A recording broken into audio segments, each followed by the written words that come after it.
What happens when a beloved comedy legend walks into what should be a routine talk show appearance, only to find himself face to face with the most hostile interviewer on daytime television?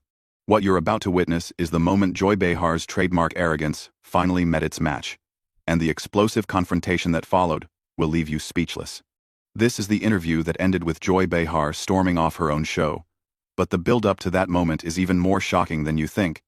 Make sure to hit that subscribe button and drop a comment below because you won't believe how this unfolds.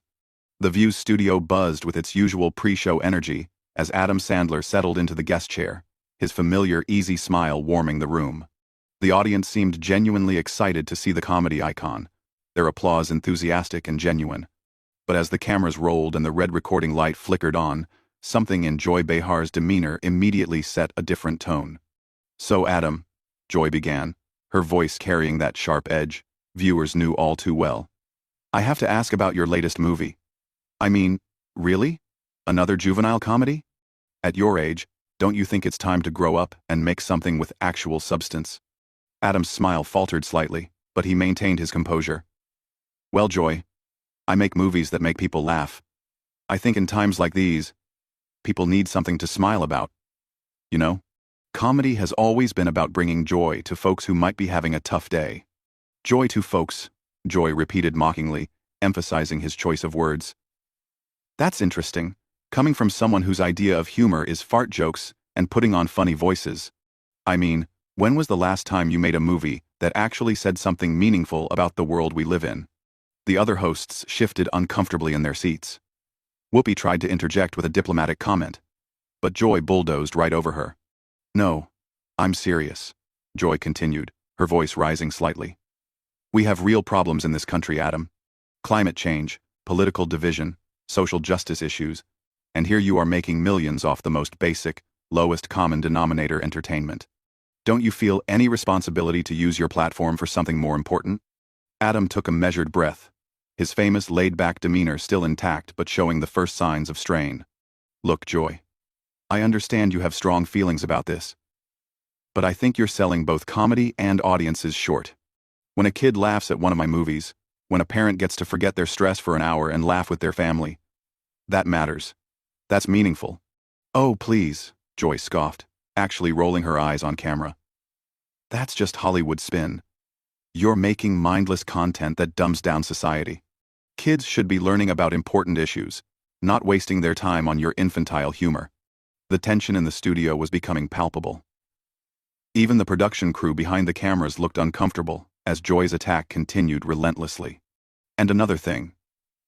Joy pressed on, clearly warming up rather than winding down. "Your movies consistently portray women as objects or one-dimensional characters. How do you justify perpetuating these harmful stereotypes in an era where women are fighting for equal representation?" Adam's jaw tightened almost imperceptibly. "Joy, with respect, I think you're mischaracterizing my work. I've worked with incredibly talented female comedians and actors. Many of my movies have strong female characters, and I've always tried to create roles that showcase women's comedic talents. Name one?" Joy shot back immediately, leaning forward aggressively. "Name one movie where the woman isn't either the nagging wife, the unattainable love interest, or the butt of the joke." "Well, in Grown Ups, Maria Bello and Salma Hayek both had substantial roles where they were equal partners to their husbands in the story. In Billy Madison, Bridget Wilson's character was intelligent and independent. In Happy Gilmore, Julie Bowen played a successful professional who wasn't defined by her relationship with my character." Joy waved dismissively. "Those are supporting roles at best. Token characters to make your movies seem less sexist than they actually are. You're part of the problem, Adam. You have influence, you have money, you have power, and what do you do with it? You make movies about golf and football and man-children who refuse to grow up."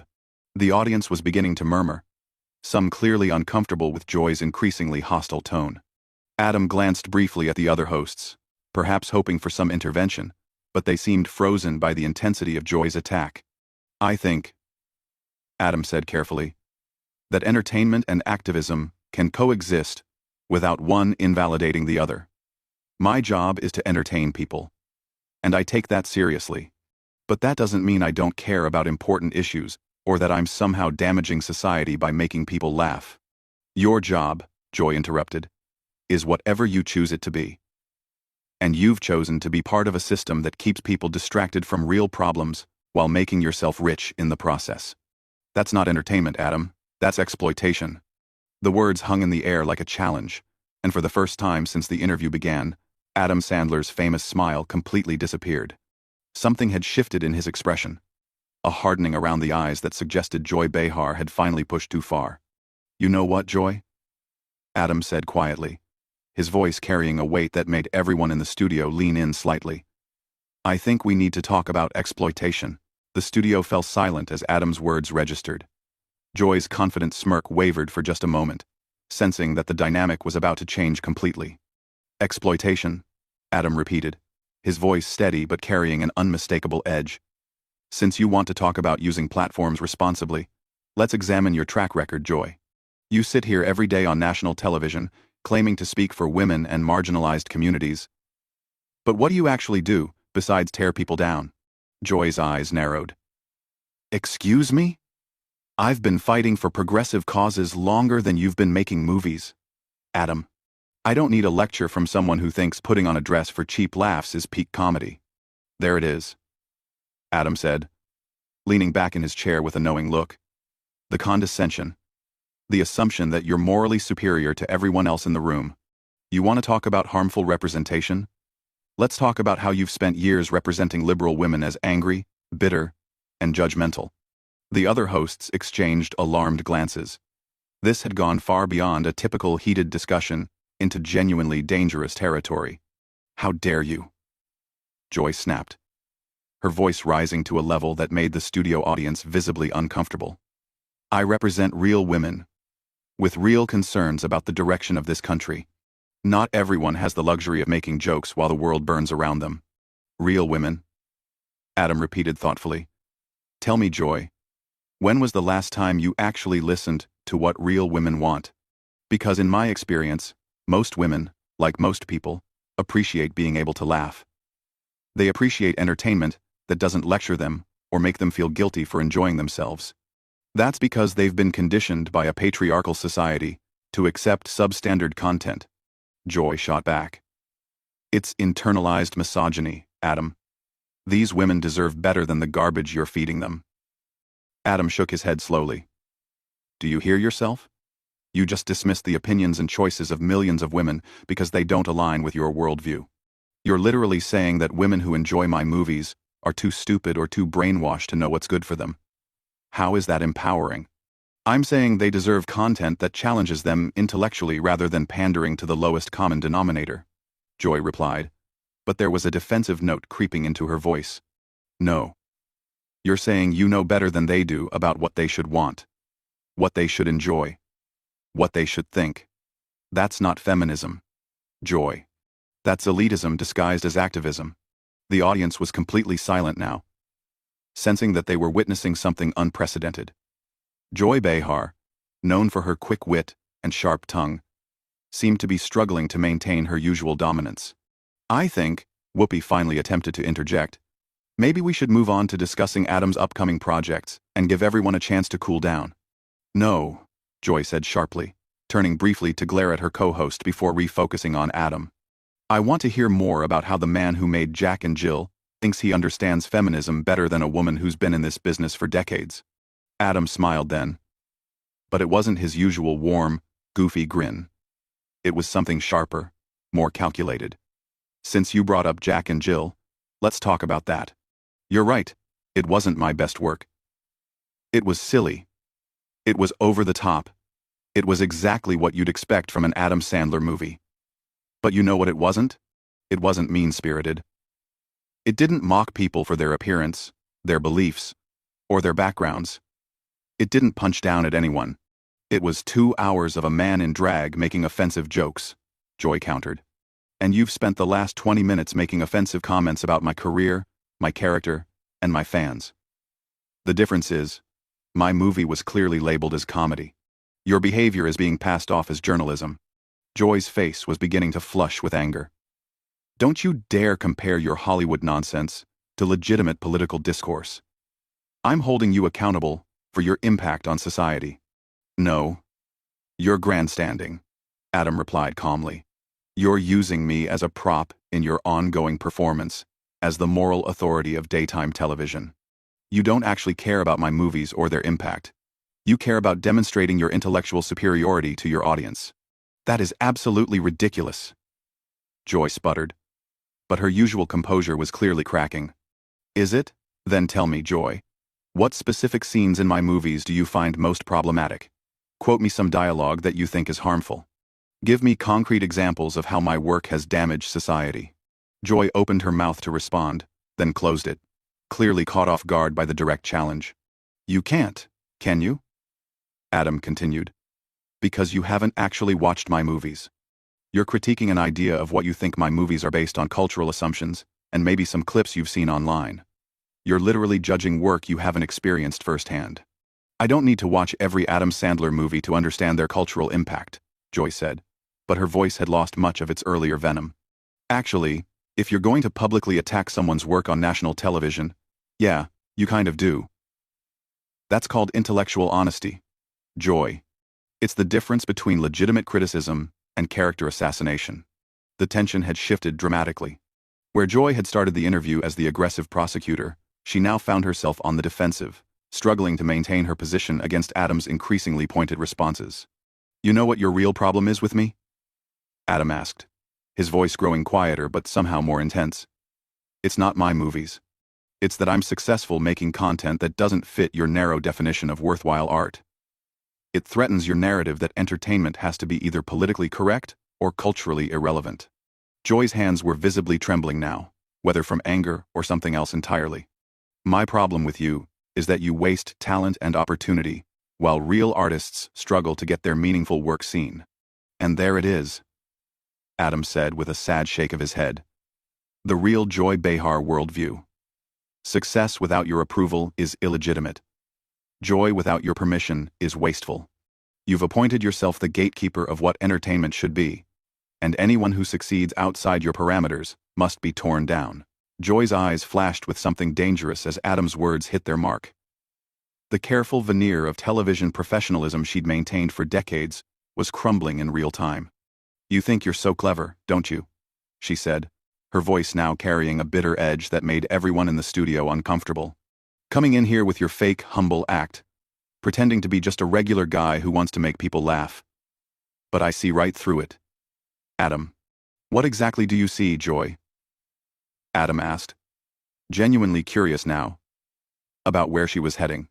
I see a privileged white male who's built a career on mediocrity and is now lecturing me about integrity.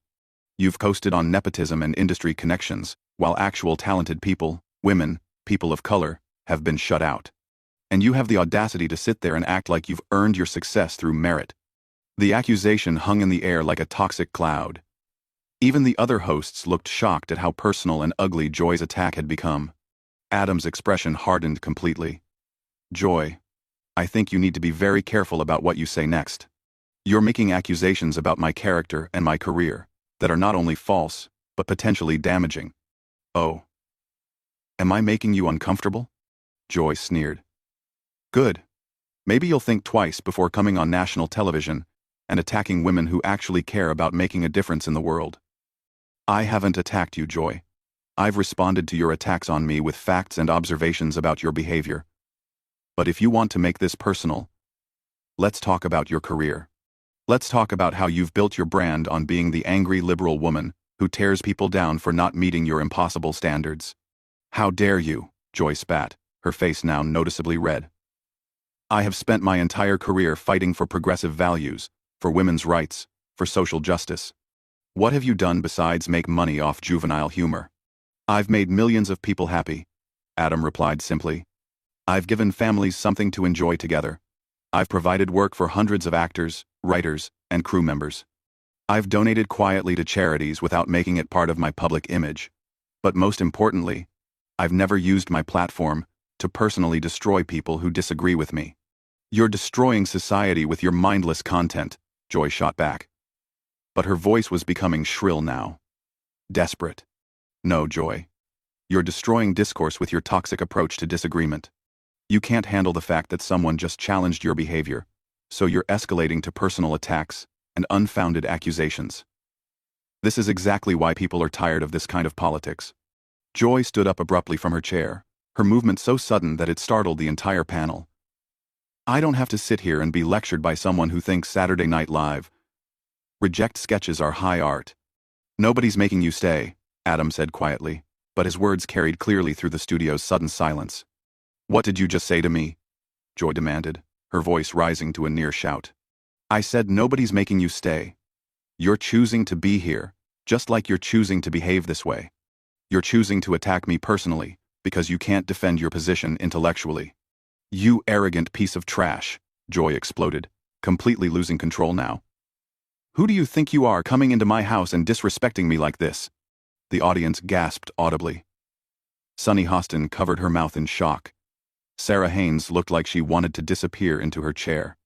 Even Whoopi, who had seen plenty of heated moments on the show, looked stunned by Joy's complete meltdown. Your house? Adam repeated, raising an eyebrow.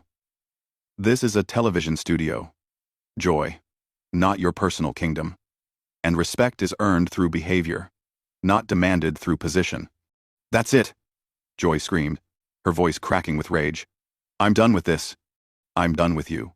I'm done with this conversation. I'm done with pretending that people like you deserve a platform. She began fumbling with her microphone, her hands shaking with anger as she tried to remove it. Joy, please, Whoopi finally managed to interject. Let's just take a commercial break, and everyone can cool down. No, Joy snapped at her co-host. I'm not taking a commercial break. I'm not cooling down. I'm leaving. I will not sit here and be insulted by this Hollywood hack who thinks he's better than everyone else. I never said I was better than anyone, Adam said calmly, watching Joy's frantic attempts to free herself from her microphone. But I also won't sit here and be your punching bag while you work through whatever personal issues are driving this hostility. Personal issues? Joy whirled around to face him, her microphone still half attached, and creating feedback through the studio speakers. You think this is about personal issues? This is about principles. Adam, this is about caring about something more than box office, receipts, and celebrity status. This is about you being unable to handle someone disagreeing with you without having a complete emotional breakdown. Adam replied. And honestly, it's pretty sad to watch. Crom. That was the final straw. Joy yanked the microphone completely off, threw it down on the table where it landed with a loud thud, and pointed an accusatory finger at Adam. You know what? Fine. You win, Adam. You've successfully destroyed what should have been a simple interview about your latest forgettable movie. I hope you're proud of yourself. I hope your fans enjoy watching you bully a woman on national television. The only person bullying anyone here is you, Joy, Adam said, his voice remaining frustratingly calm in the face of her hysteria. You started this by attacking my work, my character, and my fans. I simply defended myself. Whatever helps you sleep at night. Joy snarled, grabbing her notes from the table and storming toward the exit. I'm done with this show. I'm done with this network that thinks giving platforms to people like you is acceptable journalism. As Joy reached the edge of the set, she turned back one final time, her face contorted with rage. You want to know what exploitation really looks like, Adam? It's you exploiting the goodwill of decent people who think you're just a harmless entertainer, while you spread your toxic masculinity and backwards values to their children. Adam shook his head sadly. Goodbye, Joy.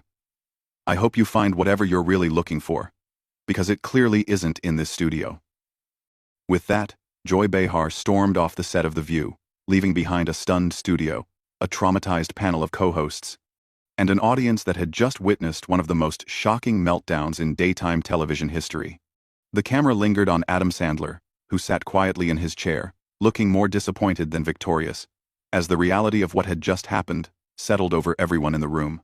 The silence stretched on for what felt like an eternity, broken only by the sound of Joy's heels clicking angrily down the hallway as she made her exit from not just the interview, but apparently from the show entirely. That's the story of how Adam Sandler's quiet dignity and measured responses completely dismantled Joy Behar's carefully constructed television persona exposing the toxic behavior that had been hiding behind years of political rhetoric and moral grandstanding. What did you think of Adam's handling of this situation? Was he